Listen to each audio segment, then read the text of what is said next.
अस्सलाम वालेकुम जी। आवाज़ आ रही है आप लोग को मेरी? वालेकुम सर सलाम जी सर, वालेकुम आ रही है आवाज़। अस्सलाम। बहुत शुक्रिया जी, थैंक यू। अच्छा, इंशाल्लाह हमारी छोटी सी क्लास क्लास होगी, शॉर्ट सी। पहले मैं आपसे कोर्स आउटलाइन डिस्कस करूंगा और फिर आप लोग को जो हमारा पिछले हफ्ते का लेक्चर था वो क्विकली दिखा दूंगा। आपके कोई सवाल हुए तो आप पूछ लीजिएगा। तो ये जो हमारा कोर्स है, ये 2023 में ऑफर हुआ था, इसी सेमेस्टर में, और अभी एक साल के ब्रेक के बाद ऑफर हो रहा है। Energy resource management and utilisation.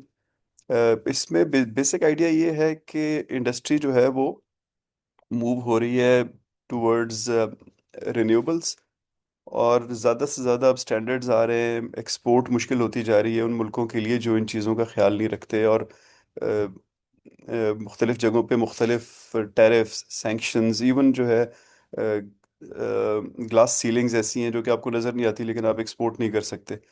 तो उन सब चीज़ों को समझने के लिए और उनकी लाइट में अपनी चीज़ों को बेहतर बनाने के लिए, यानी आपके ऑर्गेनाइजेशन में या आपकी इकोनॉमी में ये कैपेबिलिटी आ जाए कि आप सस्टेनेबिलिटी, डिकार्बनाइजेशन के एंगल से चीज़ों को देख सकें, अपने काम को एवेलुएट कर सकें उसके मुताबिक, और इम्प्रूव करके कोई मॉनिटरिंग स्टैंडर्ड्स ला सकें कि आप चीज़ें, अगर आप एक ऑर्गेनाइजेशन में है तो मैन्युफैक्चरिंग या सर्विसेज जो भी आप करते हैं वो स्टैंडर्ड की हो जाए कि लोग आपसे ख़रीदने के लिए दुनिया में तैयार हों। बेसिक कॉन्टेक्स्ट इस कोर्स का ये है।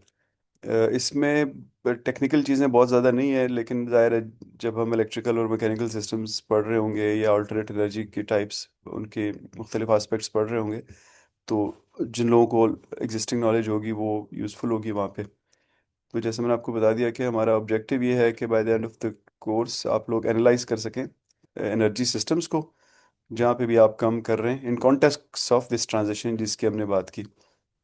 फिर अब डिज़ाइन कर सकें और एवेल्युएट कर सकें किसी एग्जिस्टिंग सिस्टम को in the light of the standards. और ये स्टैंडर्ड्स ISO 5001 एक ग्लोबल स्टैंडर्ड है। उसके उसके अराउंड बिल्ड होते हैं और उसके एक फ्रेमवर्क पे चलते हैं जिसको हम इंशाल्लाह डिटेल में देखेंगे। फिर आप मुख्तलिफ सिस्टम्स को आपस में कंपेयर कर सकें, जैसे रिन्यूएबल्स बहुत सारे हैं, जैसे इलेक्ट्रिकल मैकेनिकल सिस्टम्स बहुत सारे हैं, एक भी लगाया जा सकता है, दूसरा भी लगाया जा सकता है। तो ओवरऑल इनकी लाइफ साइकिल कॉस्ट क्या है, जिसको हम अभी थोड़ी देर में, हमने पिछले लेक्चर में बड़ी डिटेल में देखा है। लेवलाइज्ड कॉस्ट ऑफ एनर्जी उसका एक KPI होता है, तो उसकी लाइट में देख सकें। फिर हम मुख्तलिफ टूल्स को अप्लाई कर सकें इस यही सारे काम करने के लिए, बेसिकली सस्टेनेबल एनर्जी की तरफ जाने के लिए। और finally develop integrated energy and decarbonization strategies for our organizations, for our economy. तो अब ये जो कोर्स कंटेंट्स हैं, मिड टर्म से पहले पहले जो है वो एक कह लें कि स्ट्रेटेजिक एंगल से हम चीज़ें देखेंगे। पिछले सेशन में जैसे हमने देखा कि ये ट्रांजिशन हो कैसे रही है सारी की सारी ना, और अभी जो आज का लेक्चर अपलोड होगा उसमें हम देखेंगे कि इसको चलाने के लिए गवर्नेंस सिस्टम क्या होना चाहिए, यानी ऑर्गेनाइजेशन को क्या क्या चीज़ें देखनी चाहिए, उसका स्ट्रक्चर क्या होना चाहिए। फिर इसके बाद हम कार्बन अकाउंटिंग को देखेंगे। फिर उसके बाद एनर्जी के मार्केट्स, यानी तेल वगैरह, ये रिन्यूएबल्स, ये कहाँ से मिलते हैं, कितने के मिलते हैं, और इसकी फाइनेंशियल इम्प्लिकेशंस क्या है। फिर इकोनॉमिक एवेलुएशन और इन्वेस्टमेंट डिसीजन मेकिंग के अब क्या लगाएं या क्या ना लगाएं, यानी ऊपर देख लिया चीज़ों की इम्प्लिकेशंस क्या हैं और नीचे देखना है कि हमारे हिसाब से क्या अप्रोप्रिएट है। फिर life cycle and asset strategy, यानी किस वक्त किसको रिटायर करना है, इसकी लेवलाइज्ड कॉस्ट ऑफ एनर्जी क्या है। फिर इलेक्ट्रिकल मिड टर्म के अराउंड इलेक्ट्रिकल और मैकेनिकल सिस्टम्स को देखेंगे। स्टोरेज की इकोनॉमिक्स को देखेंगे, यानी बिजली को स्टोर करना। फिर ग्रिड्स वगैरह को देखेंगे कि जब जनरेशन होती है और उसकी डिस्ट्रीब्यूशन होती है तो उसमें क्या चीज़ें ध्यान में रखनी होती हैं। और मोस्ट इम्पॉर्टेंटली इकोनॉमी के पॉइंट ऑफ व्यू से ग्रिड की रिजिलियंस कितनी इंपॉर्टेंट है। और डिजिटल एनर्जी मैनेजमेंट को उसके बाद देखेंगे, डेटा एनालिटिक्स को, कि वो कौन सी चीज़ें हैं जिन पे हमने नज़र रखनी है, और कौन कौन से अब AI के या IoT रिलेटेड चीज़ें आ गई हैं जिनको इस्तेमाल करके हम ये कर सकते हैं। फिर उसके मेजरमेंट, फिर कुछ फ्रेमवर्क्स, ESG, नेट ज़ीरो वगैरह बहुत सारे हैं, इनको हमने लेक्चर में भी देखा है। और आखिर में strategic energy performance and organizational change, यानी किसी ऑर्गेनाइजेशन को इस तरफ शिफ्ट करने के लिए क्या क्या चीज़ें देखनी होती हैं। जो जो आप लोगों में से जिन्होंने मेरे मेरे साथ पहले पढ़ा है, तो ये स्ट्रक्चर वही है ग्रेड्स का। फाइनल 30 से 40% होता है, मिड टर्म 20% होता है। सबसे ज़्यादा हैवी जो मार्क्स होते हैं वो प्रोजेक्ट्स के होते हैं। प्रोजेक्ट या रिसर्च पेपर या जो भी आप टास्क आपको मिलेगा। जो रिसर्च मेथोडोलॉजी था, जाहिर है वो तो ब्रॉड था, यानी उसमें आप टॉपिक कोई भी ले सकते थे, सिर्फ मेथोडोलॉजी फॉलो करनी थी। यहाँ पे ब्रॉड नहीं होगा, यहाँ पे हम लोग अपने सब्जेक्ट को स्टिक करेंगे।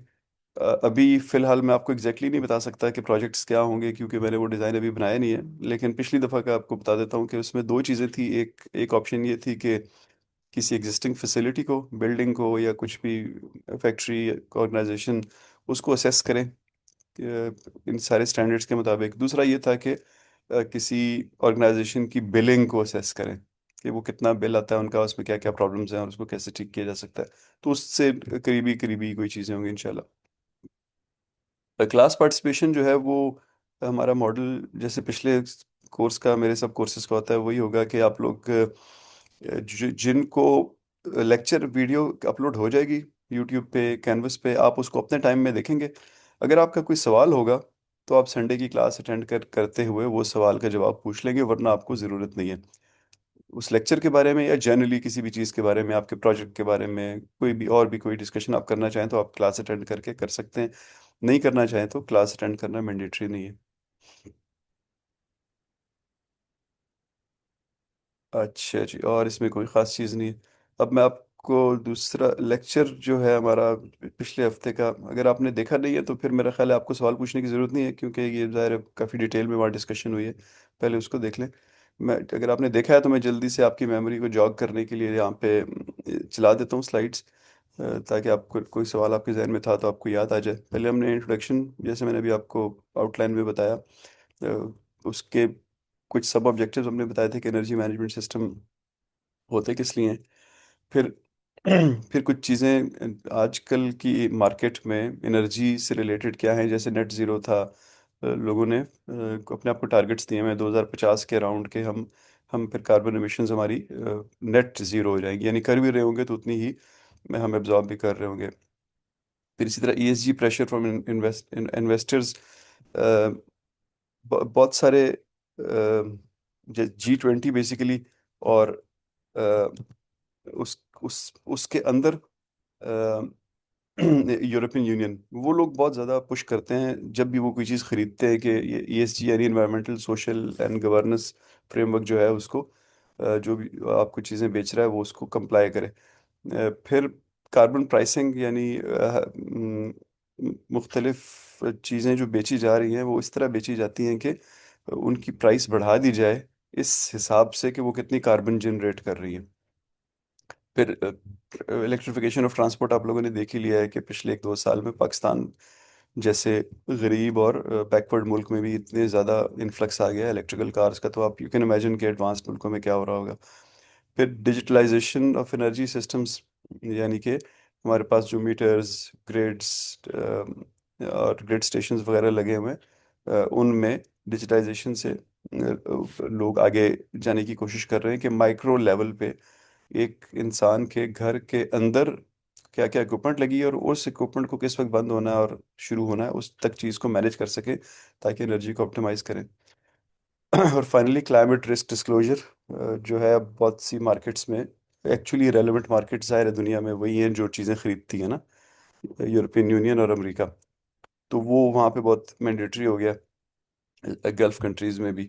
तो इसका मतलब है कि अगर आपने एक्सपोर्ट करना है तो आपको ये सब चीज़ें देखनी पड़ेंगी, वरना आपको समझ ही नहीं आएगी कि आपकी एक्सपोर्ट्स क्यों गिर रही हैं और आप ज़ीरो पे पहुंच जाएंगे। एनर्जी मैनेजमेंट स्ट्रेटेजिक क्यों है, ये हमने देखा, मुख्तलिफ चीज़ें देखी। बेसिक इसमें फंडामेंटल चीज़ ये है कि अब एनर्जी की कॉस्ट बहुत बढ़ गई है। आप जो कमर्शियल ऑर्गेनाइजेशंस हैं और जो इंडस्ट्रीज़ हैं उनकी कॉस्ट जो है एनर्जी की 20-25% तो उनका टोटल वहाँ चला जाता है। और कुछ तो ऐसी हैं जैसे फॉर एग्जांपल फर्टिलाइजर्स हैं, वो तो उनका तो रॉ मटेरियल ही गैस होता है ना, तो उनकी तो कह लें कि 50-60% से भी ज़्यादा कॉस्ट एनर्जी में जाती है। इसी तरह कार्बन कंप्लायंस आप अगर करते हैं तो आप बिजनेस अच्छा कर सकते हैं। अपनी एनर्जी को अच्छा मैनेज करते हैं तो बर्नआउट्स, ब्लैकआउट, ब्राउनआउट से में अपने आप को अच्छा मैनेज कर सकते हैं। आप इन चीज़ों को देखते हैं तो इन्वेस्टर के बारे की परसेप्शन आपके बारे में अच्छी होती है। इन्वेस्टर दो सेंस में, ज़ाहिर है आपका कस्टमर भी एक तरह से आपका इन्वेस्टर होता है, तो आपसे ख़रीदेगा ही नहीं। और दूसरा वो जिसने आपके बिजनेस में पैसे लगाने हैं। और आपकी कंपेटिटिव डिफरेंशिएशन आती है कि ये जो ऑर्गेनाइजेशन है, ये जो इकोनॉमी है, ये जो मुल्क है, ये बहुत ध्यान देता है ग्रीन ग्रीन एनर्जी पे। यहाँ पे भी यही बताया हुआ है कि अगर आप अच्छी तरह एनर्जी मैनेजमेंट कर सकें तो आप 80% तक सेविंग्स कर सकते हैं अपनी बिल्स वगैरह में, अपने एनर्जी एक्सपेंडिचर्स में। फिर हमने देखा था कि दुनिया में एनर्जी यूज़ कितनी हो रही है, तो ओवरऑल पॉइंट वाज के 1990 से लेके अभी तक ट्रमेंडस इंक्रीज आया है, और पाकिस्तान जो है वो तकरीबन पौना यानी -1% दुनिया की एनर्जी इस्तेमाल करता है। यहाँ पे डिटेल्ड यूज़ का कंपैरिजन था। पाकिस्तान जो है वो ये नीचे वाले बार पे जो ब्लैक रेक्टेंगल बना हुआ है, इसके अंदर फॉल करता है बिल्कुल 3000 के शुरू में। इंडिया भी इधर ही फॉल करता है, लेकिन वो बिल्कुल 10,000 के करीब है। तो हम ये समझेंगे इन मुल्कों के करीब हैं जो हाईलाइट हुए हुए हैं। फिर हमने पर कैपिटा देखा, उसमें पाकिस्तान बहुत नीचे है ऑब्वियसली। आप यहाँ पे देखें तो हम तकरीबन 2-3 हज़ार किलोवाट आवर पे हैं पर कैपिटा। और इसको अमेरिका से कंपेयर करें तो वो 80 हज़ार है, चाइना से कंपेयर करें तो वो 40 हज़ार के करीब है, इंडिया को देखें तो वो जैसा मैंने आपको बताया कि वो 10 हज़ार के करीब है। फिर हमने क्रूड ऑयल की प्राइसेस देखी थी। क्रूड ऑयल की प्राइसेस ऊपर नीचे होते रही बीच में। क्रूड ऑयल की प्राइसेस इंपॉर्टेंट इसलिए होती हैं कि ये बहुत ज़्यादा इम्पैक्ट करती हैं आपकी एबिलिटी को, कि आप अपनी इकोनॉमी को कैसे चला रहे हैं। तो ये जिस दिन हमारा लेक्चर हुआ था 15 फरवरी को, उस दिन 395 प्राइस थी क्रूड ऑयल की, क्यूबिक मीटर की। अभी थोड़ी थोड़ी ऊपर जा रही है पिछले 4-5 दिन से। ये जो ईरान वाला की खबरें जैसे चल रही हैं, तो यानी 62-63 उस वक्त बैरल था, अभी तकरीबन 65, और जो ब्रेंट है वो 70 से कुछ ऊपर चला गया। और फिर हमने एनर्जी एक्सटर्नैलिटीज़ देखी थी। एनर्जी एक्सटर्नैलिटी को हमने ऐसे डिफाइन किया था कि वो किसी चीज़ से रिलेटेड वो कॉस्ट जो आप नहीं, कोई और बेयर करेगा। यानी आप तो धुएं वाली गाड़ी चला के आ जाते हैं, लेकिन उसके पैसे वो लोग भरेंगे लाहौर में जिनको 3 महीने खांसी होती रहेगी, या वहाँ पे स्मॉग होगी और वो देख नहीं सकेंगे। तो इस सेंस में हमने मुख्तलिफ एक्सटर्नलिटीज़ की बात की थी। फिर रेगुलेटरी लैंडस्केप के बारे में हमने डिस्कशन की थी, पेरिस एग्रीमेंट, जिसमें लोगों ने अपने आप को मुख्तलिफ टारगेट्स दिए हैं, कार्बन रिलेटेड 1.5%, 2% टेम्परेचर को इसके अंदर अंदर रखना है, इससे ज़्यादा इंक्रीज नहीं होनी चाहिए, नेट ज़ीरो। फिर कॉर्पोरेट साइंस बेस्ड टारगेट्स मुख्तलिफ ऑर्गेनाइजेशंस ने अडॉप्ट करने शुरू कर दिए हैं, ताकि EU को, G20 को वो चीज़ें बेच सकें। फिर ये जो दो टर्म्स लिखी हुई है, क्लाइमेट रिस्क, TCFD, ये task force on carbon related financial disclosures, एक टास्क फोर्स बनी थी जिसने एक फ्रेमवर्क बनाया। यानी आप अपने जो फाइनेंशियल डिस्क्लोजर्स करते हैं कि आपके पैसे कहाँ पे लगे, उसमें कार्बन रिलेटेड डिस्क्लोजर्स कर रहे हैं। वो स्टैंडर्ड्स फिर कुछ अर्सा चलते रहे, और मेरा ख्याल है 2023 में वो IFRS का पार्ट बन गए, इंटरनेशनल फाइनेंशियल रिपोर्टिंग स्टैंडर्ड्स का पार्ट बन गया वो सारे का सारा फ्रेमवर्क। और ये जो टास्क फोर्स है, इट इज़ नो मोर, लेकिन उसका स्टैंडर्ड उधर ही है, और उसके मुताबिक अब फाइनेंशियल रिपोर्टिंग होती है। अ, फिर यहाँ पे कुछ इश्यूज हमने डिस्कस किए थे एनर्जी रिलेटेड, स्पेशली ये कि वो नेशनल सिक्योरिटी से, वर्ल्ड सिक्योरिटी से कैसे रिलेटेड है। तो आप इसमें हमने डिस्कशन की थी कि आजकल की इन्वायरमेंट में आपको पता है कि वॉर्स एनर्जी के ऊपर हो रही हैं। रशिया यूक्रेन की वॉर का बहुत हैवी पर्सपेक्टिव है EU की, पूरी यूरोपियन यूनियन की एनर्जी पे। इसी तरह वेनेजुएला में आपने देखा क्या हो रहा है, इसी तरह गल्फ में क्या हो रहा है, वगैरह वगैरह। फिर यहाँ पे हमने देखा था पाकिस्तान के जो ऑयल इंपोर्ट बिल है, और उसको हमने कंपेयर किया था इंडिया से। इसको मैं फ्लैश कर देता हूँ ताकि आपको एनिमेशन में नज़र आए। बेसिकली आइडिया ये था इस सारे मामले का कि हमारी जो क्रूड ऑयल इंपोर्ट्स हैं, ठीक है, वो हमारे हिसाब से तो बहुत हैं, लेकिन इंडिया से कंपेयर करें तो वो हार्डली 1/6 के करीब बनती हैं। लेकिन बड़ा पार्ट ये है कि हमारी वो टोटल इंपोर्ट्स के आधे से ज़्यादा है।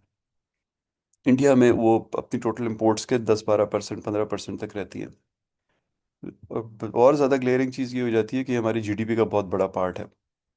इंडिया की GDP का ये बहुत बड़ा पार्ट नहीं है, इंडिया का GDP बहुत बड़ा है।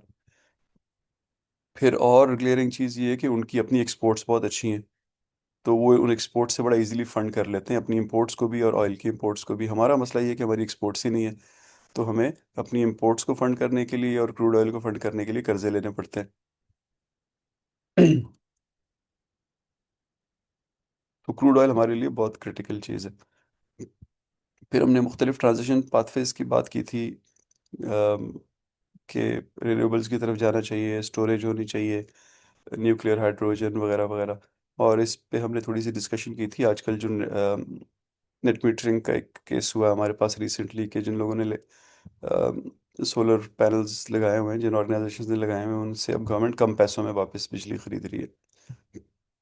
तो उस सेंस में क्या हमारा पाथवे अब फ्यूचर जाने के लिए क्या होना चाहिए? क्या हम मज़ीद सोलर लगाएं? क्या हम सोलर लगाएं तो फिर अब उसके साथ स्टोरेज भी होनी चाहिए, क्योंकि गवर्नमेंट तो हमसे नहीं खरीदेगी। अगर हमने ज़्यादा बिजली बना ली, वो सस्ती खरीदेगी, हमें उसका फ़ायदा नहीं होगा। तो किस ट्रैक पे हमें जाना चाहिए? सोलर इसलिए पाकिस्तान के लिए हमेशा इंपॉर्टेंट रहेगा कि हमारे पास उसका रॉ मटेरियल अबंडेंटली और फ्रीली अवेलेबल है, यानी सनशाइन हमारे पास हर वक्त अवेलेबल रहती है। फिर हमने न्यूक्लियर की बात की थी कि उसके इश्यूज क्या हैं, उससे एनर्जी जो मिलती है।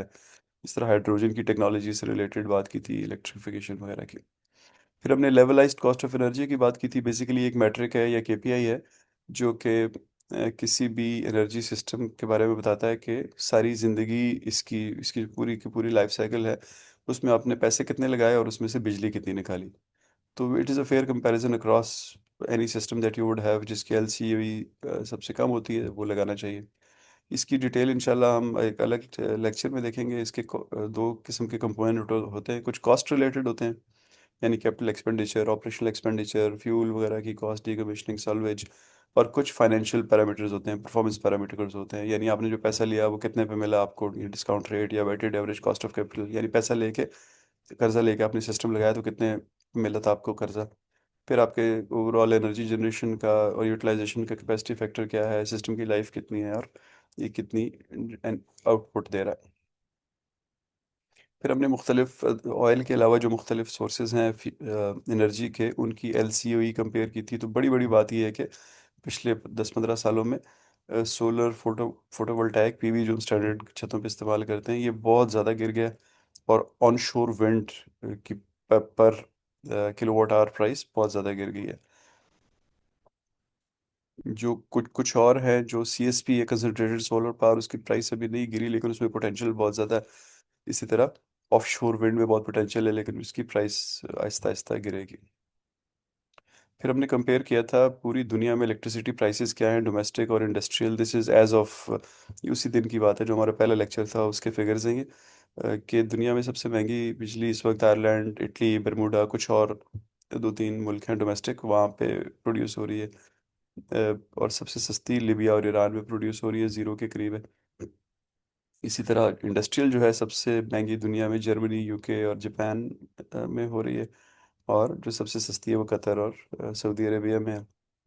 अ, इसके साथ हमने वर्ल्ड एवरेज देखी थी, जो एक बैंड सा बना हुआ है पिंक कलर का, और फिर पाकिस्तान और इंडिया को प्लेस किया था इसमें।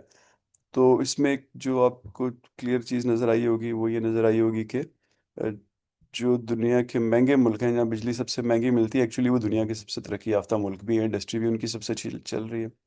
और जो सबसे सस्ते मुल्क हैं, वो इस वजह से सस्ते हैं कि वहाँ पे फ्री तेल है।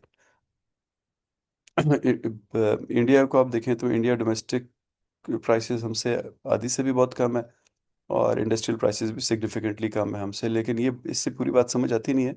इसके साथ साथ ये देखना बड़ा ज़रूरी है कि आपकी पर कैपिटा इनकम क्या है। जैसे पाकिस्तान में अभी बहुत सारे हाउस होल्ड्स हैं जो अपना जितना भी कमाते हैं उसका 40% के करीब, 35-40, कुछ केस में ज़्यादा भी, वो बिजली के बिल में दे देते हैं।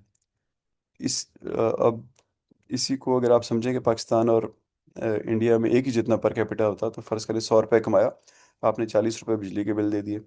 इंडिया में वो बंदा तकरीबन 16 रुपये बिजली का बिल देगा, अगर वो 100 रुपया कमा रहा है। लेकिन वो 100 रुपया नहीं कमा रहा, वो 300 रुपये कमा रहा है। तो वो 300 रुपये कमा के 16 रुपये का बिल देता है, आप 100 रुपया कमा के 40 रुपये का बिल देते हैं। तो this is a huge problem जो इस वक्त हमारी इकॉनमी फेस कर रही है। इसी तरह इंडस्ट्रियल में भी यही हाल है कि हमारे हम लोग बहुत ज़्यादा पैसे देते हैं बिजली के, लेकिन उतना ज़्यादा कमा नहीं सकते। इंडिया वाले हमसे कम पैसे देते हैं लेकिन बहुत ज़्यादा कमा सकते हैं। और ज़ाहिर है, मैं इंडिया और पाकिस्तान को ही सिर्फ कंपेयर कर रहा हूँ, बाकी आप देख सकते हैं कि पूरा का पूरा स्पेक्ट्रम आपके सामने है, और उसमें आप लोगों को प्लेस कर सकते हैं। अब जैसे जर्मनी का लिखा हुआ है कि बहुत पैसे देते हैं इंडस्ट्रियल ना, लेकिन वो फिर कमाते भी बहुत ज़्यादा है। और वो ओवरऑल कॉस्ट एनर्जी की उनका as percentage of their earning बहुत कम होती है। फिर हमने ये इकोनॉमिक सर्वे ऑफ पाकिस्तान से कुछ डेटा लेके इस पर डिस्कशन की थी, बेसिकली कि पाकिस्तान की इंस्टॉल्ड कैपेसिटी कितनी है इस वक्त। अब ये सर्वे जो है पिछले साल का है, यानी जो 25 के मिड में रिलीज़ हुआ था।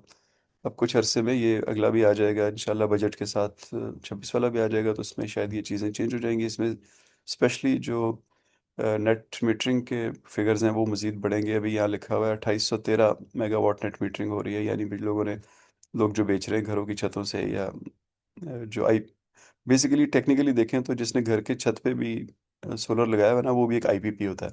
उसको एक प्रॉपर लाइसेंस मिलता है नेपरा से, जो आपको एक लेटर से मिलता है आपको। तो वो जो आईपीपी आपको दे रही है, पिछले साल वो 2813 था, जो कि रिन्यूएबल वाली लाइन में ऊपर वाले टेबल में टोटल से ऊपर जो आखिरी लाइन है उसमें मेगावाट्स में लिखा हुआ है। तो वो 5680 में से 2813 वो वाला था। लेकिन इस साल ये जो 2813 है, ये वाली फिगर उम्मीद की जा रही है कि तकरीबन 4000 या उससे भी कुछ ऊपर होगी। और नीचे वाले टेबल पे हमने देखा था कि बिजली जो जनरेट हो रही है, ऊपर वो है जो इंस्टॉल हुई है, जनरेट होना ना होना एक अलग बात है, नीचे वो है जो जनरेट हो रही है। तो इंस्टॉल्स हमारे पास सबसे ज़्यादा थर्मल है, यानी आईपीपीज, तेल वाले, गैस वाले। और जनरेट सबसे ज़्यादा थर्मल ही कर रहे हैं, तकरीबन 46%। फिर सेकंड लेवल पे हमारी इंस्टॉलेशन सबसे बड़ी है हाइडल की, तकरीबन 1/4 ऑफ टोटल, यानी 46 में से 11। और जनरेशन भी हाइडल की सेकंड है, 90 में से 27। इसी तरह न्यूक्लियर 7.7% है, जनरेशन भी उसकी उसी जनरेशन ज़्यादा ज़्यादा ये लोग प्रेफर करते हैं हमारे ग्रिड वाले कि न्यूक्लियर से जो बिजली मिले सबसे पहले उसको लेते हैं, क्योंकि उसकी जो कह लें कि इंक्रीमेंटल कॉस्ट है, या उसकी जो मार्जिनल कॉस्ट है वो बहुत कम होती है। यानी बहुत पैसे लगते हैं न्यूक्लियर प्लांट लगाने में, लेकिन एक बार वो लग जाए तो फिर उससे बिजली बनानी तकरीबन ज़ीरो के करीब होती है। तो इनकी कोशिश होती है कि सबसे ज़्यादा बिजली न्यूक्लियर से ले सके तो ले लें। फिर उसके बाद ये हाइडल से लेते हैं। फिर हाइडल ख़त्म हो जाए तो फिर थर्मल से लेना शुरू कर देते हैं। और रिन्यूएबल जो है वो अभी तक गवर्नमेंट ने अपने रिन्यूएबल बहुत कम लगाए हुए हैं, वो उसको आईपीपीस की तरह देखती है। फिर डिजिटाइजेशन की हमने बात की, स्मार्ट ग्रिड्स की, इंटरनेट ऑफ थिंग, मीटर्स की, डेटा एनालिटिक्स की, आई ऑप्टिमाइजेशन वगैरह की। और फिर आखिर में हमने बात की कि इस ये जो टॉपिक हम पढ़ रहे हैं इसमें कैरियर्स, फ्यूचर क्या है उन लोगों का जो ये चीज़ें पढ़ेंगे। तो वहाँ पे हमने डिस्कशन की कि ये बहुत इंपॉर्टेंट अब एक स्किल है। और आप अगर डायरेक्टली ऐसी इंडस्ट्री में काम नहीं भी कर रहे जो कि एनर्जी बनाती है, तो आप जहाँ भी काम कर रहे हैं वहाँ पे एनर्जी की कॉस्ट बहरहाल बहुत ज़्यादा है। तो ये स्किल आपकी बहुत इंपॉर्टेंट रहेगी आप जहाँ पे भी काम करेंगे। और फाइनली हमने ये बात की थी कि वो मेगावाट सबसे अच्छा होता है जो मेगावाट आपको बनाना ही ना पड़े, सबसे सस्ता वही होता है।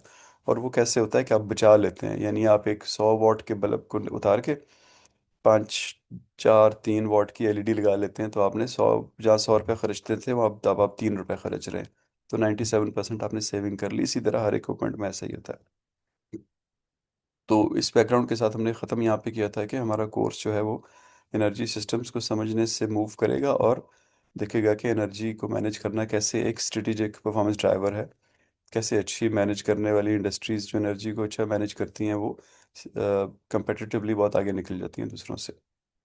तो ये था जी हमारा लेक्चर। आप लोग का कोई सवाल है तो मुझे बताएं जी, इस लेक्चर के बारे में या हमारे कोर्स के बारे में।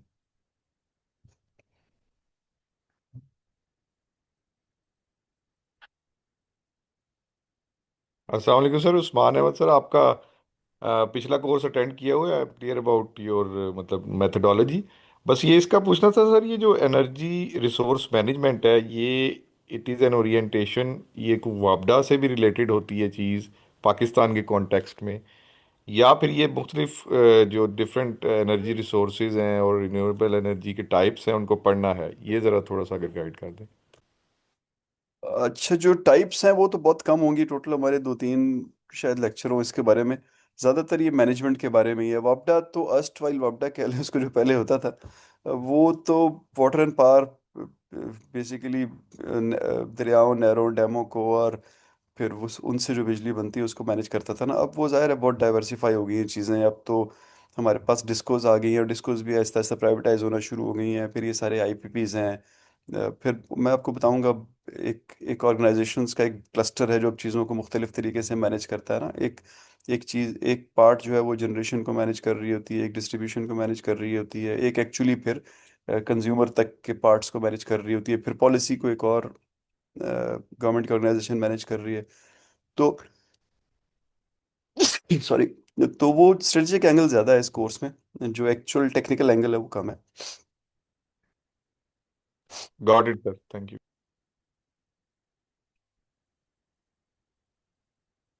अच्छा जी, कोई किसी का सवाल नहीं है? ठीक है जी, फिर हम बंद करते हैं जी को इस लेक्चर को। ये जो हमने अभी तक बातें की हैं ये रिकॉर्ड भी हो रही हैं, तो ये भी ऑनलाइन चली जाएंगी। आपने कोई बात गौर से नहीं सुनी तो वो वहाँ पे सुन लीजिएगा, और कोई सवाल हो तो आप उस वक्त डिस्कस कर लीजिएगा। Thank you ji. Thank you sir. Thank you sir. अल्लाह हाफिज। थैंक यू सर, अल्लाह हाफिज। अल्लाह हाफिज।